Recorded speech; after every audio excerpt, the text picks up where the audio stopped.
Nick Baldwin for Severe MMA here with a UFC lightweight fighter who takes on Alvaro Herrera this weekend at UFC on Fox 30th here in Calgary, Alberta. It is Devin Powell. Devin, thank you so much for the time. Great to meet you. How are you enjoying Calgary? I know you got down here Tuesday, so you've had a bit of time to maybe see the city, but mostly focus on the weight cut and the fight. But so far, so good? Yeah, it's beautiful here.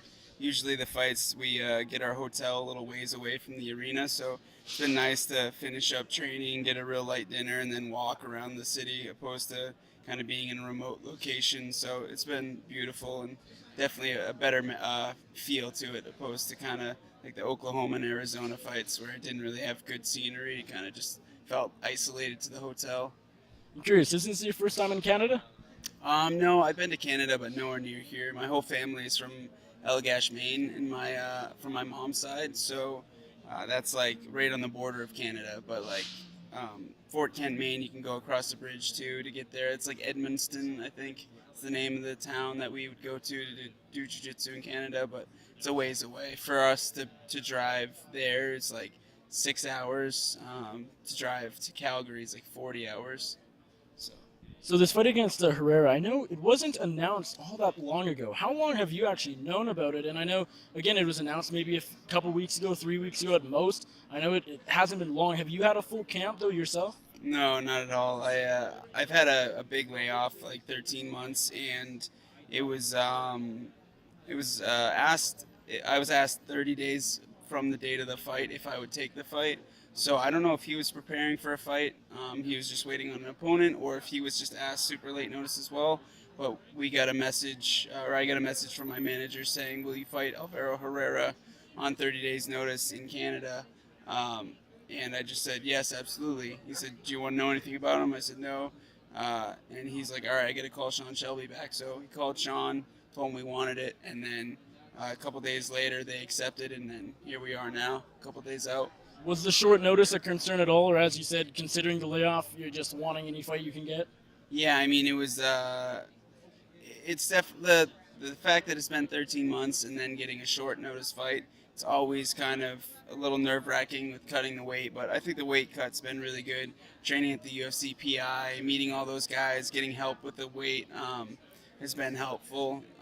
It's definitely been nice having that outlet, so I think all is good. I train 6 days a week no matter what. It's really just a matter of having the time to cut the weight. How much have you been training at the PI recently?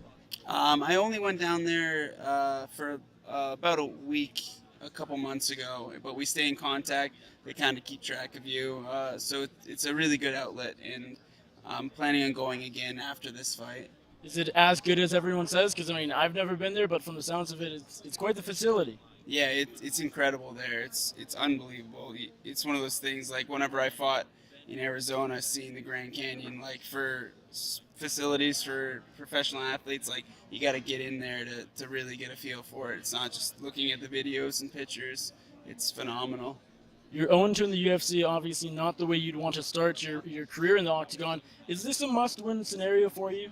Yeah, absolutely. I mean, I feel like there, I have a 4-fight contract, but after my second fight, it was really close. The stats looked in my favor, but I lost a split decision. And even after that fight, I was told that they didn't know if they can get me another one. So I fought, tagged Dana, Sean Shelby, the UFC constantly every day, just begging for another fight, saying I was ready, trying to accept any short notice fight. So we just didn't know if it would happen. 13 months later, I finally have that third fight. So if I don't get the job done, then I don't see why they would want to keep me. As much as I'd want them to want to keep me, but I have to get it done. Is this third fight at all a surprise to you? Um, I wished for it and I asked for it and I worked for it, but it's still somewhat a surprise. Definitely the fact that it just came up out of nowhere. It's like, but I definitely, like I dreamed to be able to get that next one. So, I feel like it's my time. You mentioned earlier that when you took the fight against Herrera, you didn't know much about him. Have you done the research? Do you know a little more now, or are you just going in sort of focusing on what you can do best?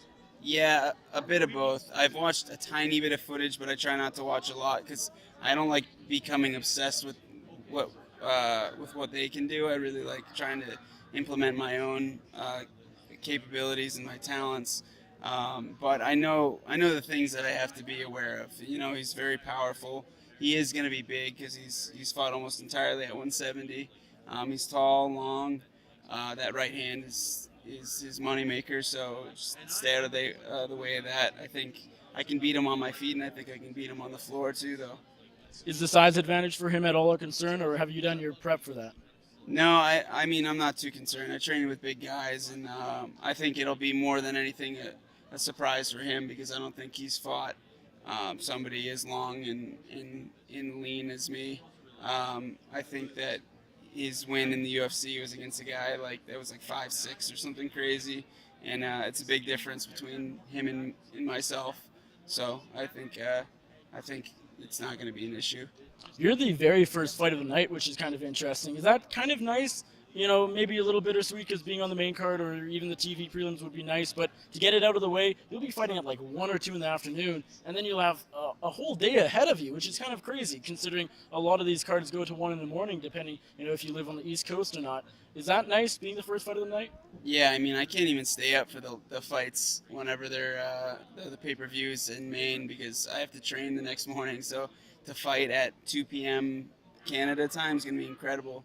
So I'm really looking forward to enjoying the rest of the night. The thing that sucks is the fact that we're not allowed out of the green room, so I can't go and actually enjoy the fights with the fans and stuff. I have to stay out back, but I am excited to fight. Aside from the fact that I don't get to be on TV or whatever, if I'm going to be on Fight Pass, I want to be first. Get it done, you know. With the time off in mind, how is the weight cut going? I know you mentioned it's going pretty smooth. You're on track to make 55 quite easily. Yeah, I mean, the human body's crazy, man. I drank 18 point something pounds of water today, and I woke up this morning at 165 something, and I finished my last training session after throughout the day drinking over 18 pounds. I finished at 161 something. So tomorrow I get one more day to do a decent amount, and then I'll do a little bit in the morning. But yeah, I'm definitely on track. I'm good. Had a little dinner, and then finished drinking my fluid. So yeah. You're coming off a pretty brutal and not fairly uncommon injury. How much did that contribute to the time off, the 13 months off? I don't think it contributed too much. You know, it was a terrible injury, and it was probably 5 months ago now or so. So it took me a little over a month getting back to full training. If people don't know, I ruptured my testicle rolling with Joe Lozon, which wasn't fun, but it got me publicity. You know, I get to talk to Jim Rome and Ariel Helwani, TMZ, Barstool Sports, all these outlets. So, I mean, in the end, I think it was good because everybody liked me in the interviews, and they all tweeted Dana and Sean Shelby saying, get me another fight. So I feel like without the injury, there's a chance that I wouldn't have gotten my third fight because it had already been a while. And after a couple months of us trying to get that next fight, that's when we kind of were told that they didn't know if they could find us something, and the division was too big. So it was a little bit of a headache, and definitely a big surprise when we found out that we didn't think we'd get another one. How crazy was that outpour of media? Just sort of all of a sudden, out of nowhere, you're 0-2, and probably leading up to that, not many people are talking to you. And then all of a sudden, it takes a ruptured testicle for people to talk to you. And is there a problem with that? Is that an issue? Or are you just sort of taking whatever you can get? Yeah, you know, I'll take anything I can get. The goal is to get a fight because that's what I want to do. I don't want to get hurt. I don't want to have big layoffs. But at the end of the day, I did get hurt. So, run with it. That's the only thing I could do. So I'm fortunate in that regard. I wish that UFC athletes, regardless of if they're 0-0 or 0-1 or 10-0, I wish those athletes got the kind of attention from fans like other mainstream sports, because there are plenty of basketball teams where guys play, however many times a week and they lose big streaks, and it doesn't matter. They're still millionaires that are, the fans are crazy for them. So I wish that we all got more attention because there's less than 1,000 UFC fighters, I think, on the roster. I think. Well, 500. 500. So yeah, 500. I don't know how many NBA players there are, but they all are pretty well known, So yeah. UFC on Fox 30, you're taking on Alvaro Herrera here in Calgary Saturday night at the Scotiabank Saddle Dome. How do you get the job done? I see myself finishing it within 2 rounds. He's never been 15 minutes in, so we'll see if I have to push him to deep waters. But either knockout or submission, I think, within 2 rounds. Devin, thank you so much for the time. It's great talking to you, and best of luck to you on Saturday.